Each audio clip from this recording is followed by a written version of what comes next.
Ma'am ఇప్పుడు cervical cancer treatment ఎలా ఇస్తారు అండ్ కంప్లీట్ గా రికవర్ అవ్వడానికి ఎంత టైం పడుతుంది? సర్వైకల్ క్యాన్సర్ అనేది స్టేజ్ ని బట్టి డిసైడ్ అవుతుందమ్మా. మనము అర్లీగా స్క్రీన్ చేసుకుని స్టేజ్ 1 లోనే మనకు సర్వైకల్ క్యాన్సర్ ఉంది అని తెలిస్తే మనం సర్జరీ చేసుకోవాలి. అంటే గర్భసంచి మొత్తం అంటే cervix, uterus, tubes, bilateral ovaries మొత్తం అన్నీ తీసేయాల్సి వస్తుంది. ఆ తర్వాత అంటే depending on the type of cancer, కొన్ని క్యాన్సర్స్ చాలా ఫాస్ట్గా ప్రోగ్రెస్ అవుతాయి అనమాట. ర్యాపిడ్గా మెటాస్టాసిస్ అంటారు. మెటాస్టాసిస్ అంటే మొత్తం సర్విక్స్కి వచ్చి ఆ తర్వాత గర్భసంచికి పాకుతుంది, ఆ తర్వాత ఓవరీస్కి పాకుతుంది, వెజైనల్ వాల్స్కి పాకుతుంది, లోపల అబ్డామెన్లో లివర్, లంగ్స్, బోన్స్ అన్నిట్లో చాలా ఫాస్ట్గా పాకి క్యాన్సర్స్ కూడా ఉంటాయమ్మా. It depends on the type of cancer కూడా ప్రోగ్నోసిస్ అనేది డిపెండ్ అవుతుంది. ఒకవేళ కొంచెం పూర్ ప్రోగ్నోసిస్ ఉన్న క్యాన్సర్స్ ఉంటే మాత్రం మనం ఏం చేసినా కష్టమే. కానీ అంటే మనము ఒక టెస్ట్ చేస్తామన్నమాట. ఎక్కడైతే సర్వైకల్ క్యాన్సర్ ఉందని తెలుస్తుందో అదొక చిన్న ముఖ పరీక్ష, అంటే సర్వైకల్ బయాప్సీ అనేది టెస్ట్ చేస్తాము. ఆ టెస్ట్ చేసినప్పుడు మనకు టైప్ ఆఫ్ క్యాన్సర్ అనేది తెలుస్తుంది. దాన్ని బట్టి ప్రోగ్నోసిస్ అంటే వాళ్ళు ఎంతకాలం బ్రతుకుతారు, వాళ్ళు హెల్త్ ఎలా ఉంటుంది అన్నది డిసైడ్ అవుతుంది. సర్జరీ చేసుకుని కీమోథెరపీ కానీ రేడియేషన్ కానీ based on the type of cancer oncologist decide చేస్తారమ్మ. మేము ఓన్లీ స్క్రీన్ చేయడం వరకే గైనకాలజిస్ట్ పని. స్క్రీన్ చేయడం, స్టేజింగ్ చేయడం గైనకాలజిస్ట్ పని. ఆ ఫర్దర్ ఏంటి అన్నది దట్ ఈస్ ఆంకాలజిస్ట్ జాబ్. క్లినికల్గా చూసే మేము స్టేజింగ్ చేస్తాం 1, 2, 3, 4 అని. అండ్ పెట్ సిటీ కూడా చేసుకుంటారు కొంతమంది. ఆ తర్వాత ఇంకా సర్జన్ ఆంకాలజిస్ట్ ఆయన ఓపెన్ చేసి టైప్ ఆఫ్ క్యాన్సర్ ఎంతవరకు పాకింది, బాడీలో ఓన్లీ గర్భసంచి వరకే ఉందా, ఇంకే ఎక్కడైనా పాకిందా చూసి ఎక్కడైనా స్ప్రెడ్ అయితే కూడా అవన్నీ తీసేసి రేడియేషన్ ఇవ్వడం వల్ల చాలా బెనిఫిట్ అయితే ఉంటుందండి. సర్వైవల్ అనేది బాగానే ఉంటుంది కానీ మనకి ఏదైనా అన్ని క్యాన్సర్స్ చాలా లేట్గా బయటపడతాయి.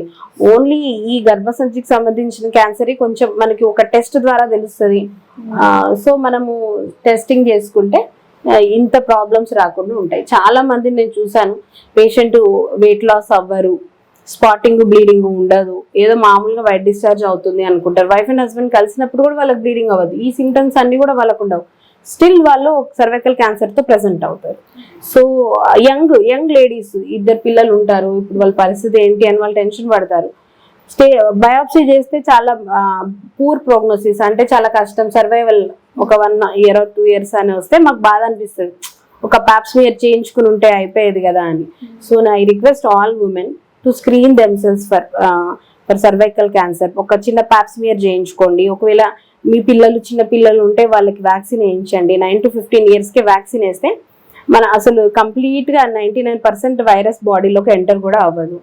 ఒకవేళ ఆల్రెడీ ఏజ్ దాటిపోయిన వాళ్ళు ఉంటే వ్యాక్సిన్ తీసుకోవడానికి కుదిరిన వాళ్ళు పాప్స్మియర్ ఎవ్రీ 5 years చేసుకుంటే సరిపోతుంది. Simple thing. మేము ఇప్పుడు 9 to 15 years వాళ్ళకి వ్యాక్సిన్ వేయచ్చు అన్నారు కదా, దీనివల్ల కాంప్లికేషన్స్ ఏం రావు?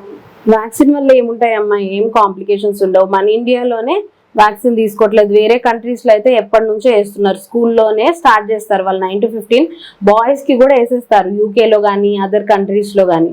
Only under developed countries, developing countries like ఇండియాలోనే ఇంకా కాస్ట్ గురించి మనం ఆలోచించాల్సి వస్తుంది. గవర్నమెంటే అక్కడ వేరే కంట్రీస్లో వేసేస్తారు. మన ఇండియాలో ఇంకా గవర్నమెంట్కి చెప్తున్నారు కానీ ఆ కాస్ట్ గురించి ఆలోచించి ప్రమోట్ చేయట్లేదు, ఇంకా స్టార్ట్ చేయట్లేదు. అండ్ జనాలు కూడా కాస్ట్ ఎక్కువ ఉంది. 2000 అనమాట గార్డాసిల్ వ్యాక్సిన్. 4000 కూడా ఉంది. సర్వావాక్ 2000, గార్డాసిల్ 4000 అని ఆలోచిస్తున్నారు.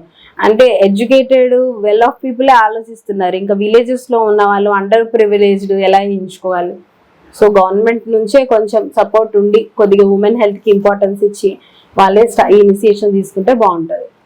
మామూలుగా వెజనల్ హైజీన్ మెయింటైన్ చేయాలమ్మా. ఏదైనా వైట్ డిశ్చార్జ్ కానీ ఏమైనా ఇన్ఫెక్షన్స్, రికరెంట్గా కడుపులో నొప్పి, ఇర్రెగ్యులర్ పీరియడ్స్, ఊరికినే హెవీ బ్లీడింగ్ అవుతున్నప్పుడు ఒకసారి గైనకాలజిస్ట్ని కన్సల్ట్ చేసి ఏమైనా ఇన్ఫెక్షన్ ఉంటే దాన్ని ట్రీట్ చేసుకోవాలి. ఎక్కువ ఇన్ఫెక్షన్స్, వైట్ డిశ్చార్జ్ ఇవన్నీ ఎందుకు వస్తాయంటే ఆర్గానిజమ్స్ లైక్ బ్యాక్టీరియా, కొన్ని ఫంగస్, కొన్ని ఈస్ట్, వాటి వల్ల ఇన్ఫెక్షన్స్ వస్తాయి. ఇన్ఫెక్షన్స్ వల్ల ఏమవుతుందంటే గర్భసంచి ముఖద్వారం దగ్గర పుండులాగా ఫామ్ అవుతుంది. అలా పుండులాగా ఫామ్ అయినప్పుడు ఈ వైరస్ కి చాలా ఎక్కువ ఛాన్స్ ఉంటుంది అనమాట ఇన్ఫెక్ట్ చేయడానికి. సో కొద్దిగా వెజనల్ హైజీన్ మెయింటైన్ చేయడం, వాష్రూమ్ వెళ్ళిన తర్వాత క్లీన్ చేసుకోవడం, కొంచెం వాటర్ ఎక్కువ తాగడం, హెల్దీ సెక్షువల్ యాక్టివిటీ అప్పుడు కూడా కొంచెం జాగ్రత్తగా ఉండడము, మల్టిపుల్ పార్ట్నర్స్ని ఇది చేయకుండా కాంట్రసెప్టివ్ కాండోమ్ యూజ్ చేయడం వల్ల కూడా మనకి ఏంటంటే ఇన్ఫెక్షన్ రాకుండా ఉంటుంది. ఇప్పుడు సర్వైకల్ క్యాన్సర్ నుంచి వన్స్ రికవర్ అయ్యాక మళ్ళీ అది వచ్చే ఛాన్సెస్ ఉంటాయి? అంటే based on the type of cancer అమ్మా, అంటే based on the stage also. ఒక్కొక్కసారి మనకి ఏంటంటే మెటాస్టాసిస్ అయితే కూడా అంటే బాడీలో వేరే ఆర్గన్స్ లోకి స్ప్రెడ్ అయ్యింది కూడా అది ఒక్కొక్కసారి కనపడదు సర్జరీలో, లేకపోతే రేడియేషన్ థెరపీ తీసుకోకపోవడం వల్ల కూడా వచ్చే ఛాన్స్ ఉంటుంది. వేరే క్యాన్సర్స్ లో వచ్చే ఛాన్సెస్ ఉంటాయి, కానీ ఇందులో చాలా ఎర్లీగా క్యాచ్ చేస్తే మాత్రం తక్కువనే ఛాన్సెస్. ట్రీట్మెంట్ అవ్వాలి, ఫాలోఅప్స్కి వెళ్ళాలి, రెగ్యులర్గా పెట్ స్కాన్ చేసుకోవాలి.